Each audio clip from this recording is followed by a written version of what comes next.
নমস্কাৰ, মই ৰঞ্জন চৌধুৰী। অসমত দেখোন বহুত মেডিকেল কলেজ হৈছে আৰু বোলে মেডিকেল কলেজ বনাব, প্ৰতিখন চহৰতে পাৰিলে এখনকৈ মেডিকেল কলেজ হ'বলৈ গৈ আছে। তো মেডিকেল কলেজৰ কাৰণে আমাৰ দৰকাৰ ডক্টৰৰ। তো এনেকুৱা এটা অনুভৱ হৈছে যে আপোনালোকে জানে যে নীট এক্সামৰ যোনটো স্কেম হৈছে, যোনটো ঘোটালা হৈছে, কেলেংকাৰী হৈছে, দুৰ্নীতি হৈছে, আমি অলৰেডি এপিছ'ড কৰিছোঁ।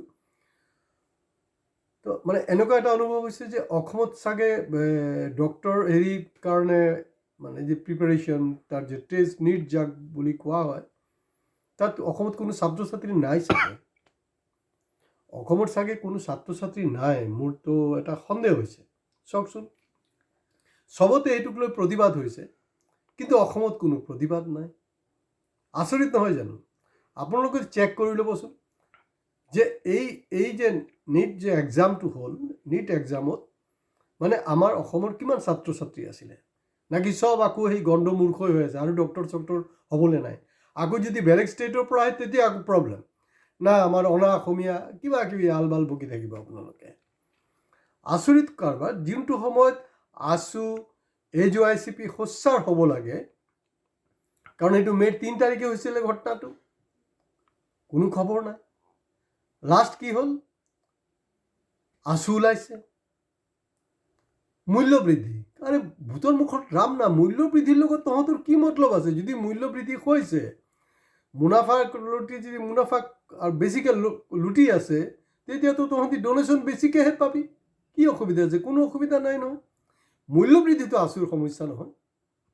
আছুৰ সমস্যা হ'ল যে চৰকাৰ, কি ৰাজ্য চৰকাৰ কি কেন্দ্ৰীয় চৰকাৰ, যে ছাত্ৰ ছাত্ৰীক লৈ যে হেতালি খেলি আছে, সেইটোৰ বিৰুদ্ধে প্ৰতিবাদ মুখৰ হ'ব লাগে। কোনো খবৰ নাই।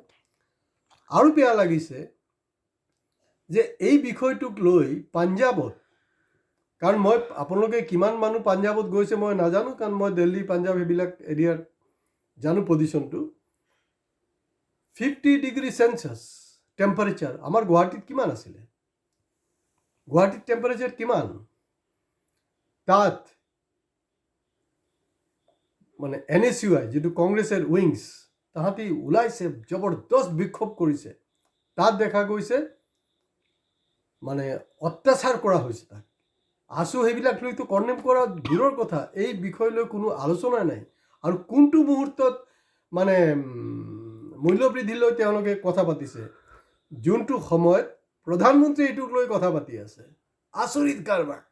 হয়, আমাৰ ইউটিউব চেনেলৰ এটা বস্তু ভাল হ'ল, আমাৰ প্ৰভাৱ কিন্তু পৰি আছে ইয়াৰ। যোনে ছাবস্ক্ৰাইব কৰা নাই ছাবস্ক্ৰাইব কৰিব। আমি কেইবাটা এপিছ'ডত কিন্তু কৈছোঁ যে আছুৰ সমদলত এই যে বয়সস্থ বাইদেউবিলাক কিয় ওলায়, কৈ আছোঁ। আপোনালোকে চাব, আমাৰ আছুৰ এগেইনষ্টত আমাৰ বহুত এপিছ'ড আছে, আৰু আমি সঁচা কথা উদঙাই দিছোঁ। কাৰণ এইটো চৰকাৰে পঢ়ি থকা এটা সংগঠন। চব চেনেলে ভয় খায় আছুক একো ক'বলৈ, কোনো কামেই নাইকিয়া। আছুক মই সন্মান কৰোঁ, কিন্তু আজিৰ দিনটোত কি হৈছে জানেনে? এই আছুৰ ডাইলগটো কি আছিলে? লে লে চে চে কাম নাই কাম নাই। এতিয়া কি হৈছে জানেনে? লে লে চে চে বৰ্তাৰ কাম নাই। বৰ্তাটো কোন জানি? পৃথিৱীৰ আটাইতকৈ বৃদ্ধ ছাত্ৰ নেতা। কোনো কাম নাইকিয়া, কোনো কাম নাই। এইবিলাক কাৰবাৰ হৈ আছে। তো অসমৰ বাকীটো মই বাদেই দিলোঁ। আপোনালোকে অসমৰ এটা মিডিয়াক কওক যে পাঞ্জাৱত যে ঘটনাটো হ'ল, কাৰণ অসমটো আমাৰ ছাত্ৰ সন্থাই বাকী সংগঠনটো চুৰি পিন্ধি বহি আছে, ফুটটো খালি লগোৱা নাই, শাৰী পিন্ধা নাই, ইমানটোৱে বাকী আছে। এতিয়ালৈকে এই কলা পেণ্ট বগা চাৰ্টটো আছেই। কোন এটা চেনেল, কোন এটা news paper frontline headline cover কৰিছে কওকচোন যে এনেকুৱা এটা প্ৰতিবাদ হৈছে? আৰু তাতকৈ জমনি হ'ল, মোদীৰ পিৰিয়ডত কোনো ৰেজিগনেশ্যনৰ ছিষ্টেম নাই, কিন্তু LK আদবানী ৰিজাইন কৰিছিলে। তো সেইবিলাক মই ইতিহাসলৈ নাযাওঁ। দায়িত্ব স্বীকাৰ কৰিছিলে দোষমুক্ত হোৱাৰ পিছত। এতিয়া NTAৰ যিজন ডিৰেক্টৰ জেনেৰেল, তেখেতক জইণ্ট পাৰ্লামেণ্টাৰী কমিটি JPC যাক কোৱা হয়, তেওঁলোকে কুৱেশ্যন কৰিছে যে এইটো লিকটো কেনেকৈ হ'ল, কি কথা? তেওঁ ডিনাই কৰিছে, নাই লিকটো তেনেকৈ হোৱা নাই, এইটো ছ'চিয়েল মিডিয়াত কোনোবাই দিছে, এইটো চিমিলাৰ কুৱেশ্যন ওলাই গৈছে। ইমান ফকলাণ্ডো মানে চিন্তা কৰক, মই যদি JPCৰ মেম্বাৰ হ'লে নহয়, মই কাণতলীয়া চৰ এটা মাৰিলোঁ তাত। প্ৰতিবাদ নহয়, প্লেকাৰ্ড নহয়, কাণতলীয়া চৰ এটা মাৰিলোঁ হয়। এইবিলাক কাৰবাৰ কৰি আছে। তাৰ ইমান অপদাৰ্থ, তাৰপিছত কৈ আছে কি যে এইটোতো CBI ইনভেষ্টিগেশ্যন কৰি আছে নহয়। কি ঘণ্টা CBI ইনভেষ্টিগেশ্যন কৰিব? ইয়াৰ আগতেতো CBI ইনভেষ্টিগেশ্যন হৈছে। মাত্ৰাটো চেৰাই গৈছে, মানে বান্দ্ৰামীৰ বদমাচিৰ মাত্ৰা চেৰাই গৈছে। এইবিলাক একচেপ্টেবল নহয়। ধৰ্মেন্দ্ৰ প্ৰধান ৰিজাইন কেলে নকৰিব? মোদীয়ে কি কৈছিলে? যোনটো দেশৰ মানে টকাৰ ভেলু কমি যায়, এইটো কি বুলি কয়, মানে গিৰা হোৱা প্ৰধানমন্ত্ৰী। তো এতিয়াতো আটাইতকৈ দেশ স্বাধীন হোৱাৰ পিছত আটাইতকৈ বেছি তললৈ আহিছে। তো গিৰা হোৱা প্ৰধানমন্ত্ৰী কোন হয়? এপষ্টাইন ফাইলত কাৰ নাম আছিলে? মনমোহন সিঙৰ আছিলে না মোদীৰ আছিলে? আচৰিত লাগিছে কাৰবাৰবিলাক, কি হৈ আছে এইবিলাক দেশত। আপোনালোক যিখিনি কমচে কম নিটত এক্সাম কৰিছে, আপোনালোকে ছ'চিয়েল মিডিয়াত পষ্ট কৰক বা আমাৰ ইউটিউব চেনেলত কমেণ্টছ কৰক। আমি আপোনালোকৰ ওপৰত আৰু কিছু সমস্যাবিলাক লৈ কথা পাতিব পাৰিম। মানে এটা নন অফিচিয়েল ইমাৰ্জেঞ্চি চলোৱা হৈছে ইয়াতে। তো আছোঁ, দোকান চোকান বন্ধ কৰক ৰে ভাই। বহুত হ'ল সমুজ্জ্বল, আৰু নহয়, বহুত হৈছে। এনাফ ইজ এনাফ, মেক্সিমাম হৈ আছে। এই ধৰণে চলিব নোৱাৰে।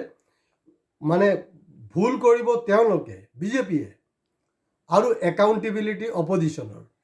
এই যে মিডিয়া আছে, মিডিয়া কি হ'ল? এই যে মেলোডি চকলেট লৈ ঘণ্টাৰ পিছত ঘণ্টা আপোনাৰ ডিবেট কৰি আছে গদি মিডিয়াত। কিন্তু এই বিষয়টো ইমান গুৰুত্বপূৰ্ণ এটা বিষয় লৈ কোনো স্থানেই পোৱা নাই। হেৰিয়ে কি কৈ থাকে মিডিয়াই?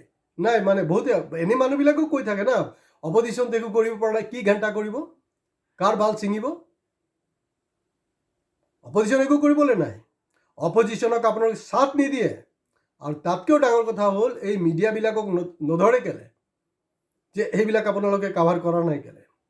নিতুমণি শইকীয়া, কোনোবাই কৈছিলে মোক, তেওঁ নাকি বোলে অসমৰ ৰবীশ কুমাৰ। কোনে কৈছে?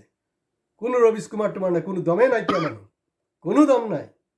মোৰ সি ভাতৃপ্ৰতিম হ'ব পাৰে, যদি সঁচাকৈ ৰবীশ কুমাৰ হোৱা হ'লে নহয়, কেতিয়াবা ৰবীশ কুমাৰটো NDTV ইণ্টাৰনেশ্যনেল এটা ফৰামৰ পৰা ওলাই আহিছিলে, লাট মাৰি দিছিলে। তেওঁ প্ৰতিদিন টাইমছৰ পৰা ওলাব পৰা নাই। চব ধান্দাবাজ মানুহ। সেইটো কাৰণে সেইবিলাক কুৱেশ্যনো নকৰে। আছোঁ, আমি কুৱেশ্যন কৰিম। আৰু মূল্য বৃদ্ধি লৈ বিজেপিৰ বিধায়কে যি বক্তব্য আগবঢ়াইছে, সেইবিলাক লৈ তেওঁলোকৰ কোনো ৰিয়েকশ্যন নাই। আজি কংগ্ৰেছ থকা হ'লে কি হ'লহেঁতেন। আজি ইয়াতে শেষ কৰিছোঁ। নমস্কাৰ।